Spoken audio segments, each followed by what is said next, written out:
Hey guys, I'm Gary and this is a Kilted Drummer. Welcome back guys to another episode of Kilted Drummer with myself, Gary. First time jumping on the channel, and after you've watched this, you'll like what you see, please consider hitting the subscribe button, giving us a wee thumbs up, and leaving us some comments and help us grow the channel.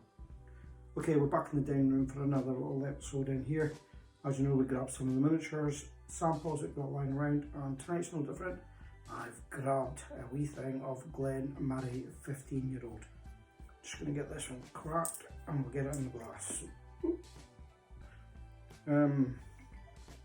Okay then, Glen Moray, we've covered a couple of Glen Morays in the past. Some of you probably know that I've got a wee soft spot for Glen Moray Whisky and the distillery in itself.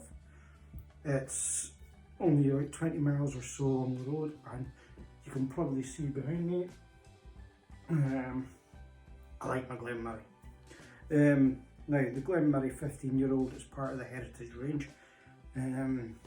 This one is ex-bourbon casks and sherry casks, 15-year-old, and just going straight in my head, and it is as in 40%. A lot of the ones that come out within the core range at Glen Moray are your 40% ones. It's when you start looking at their warehouse collections, warehouse one, private cask collection, etc., that you'll start seeing higher ABVs there. But the general ones that you're going to pick up from your retailers are going to be sort of 40%. So we've got this one, we've got some of it in the glass. Let's have a wee sniff at it and see what it's like.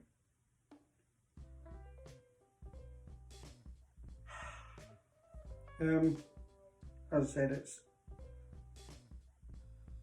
sherry cask, and it's coming from over in the Moray side, so for me, I'm getting a sweetness straight off. There's a bit of the orchard fruitness coming through there, apples, pears, quite ripe for me.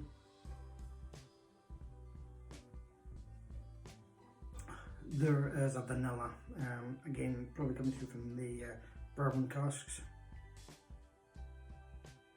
And again, we said it was sweet, but there's almost a sweet caramel.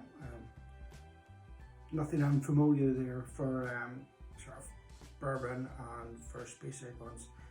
But there is a slight hint of the sherry cask, so there is a slight dark fruit undertone maybe.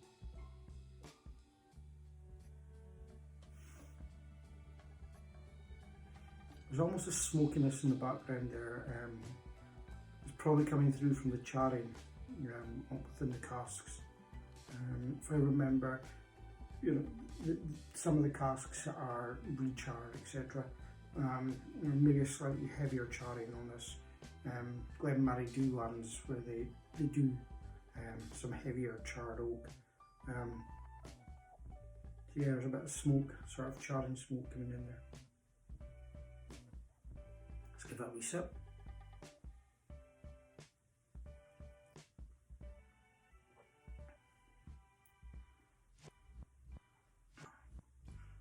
More savoury than sweet.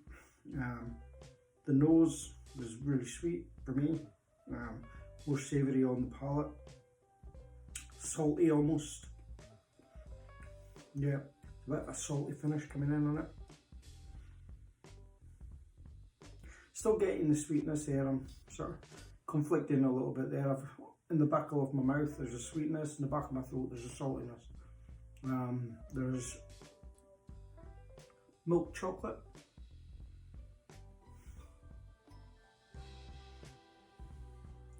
Gonna go have another sip.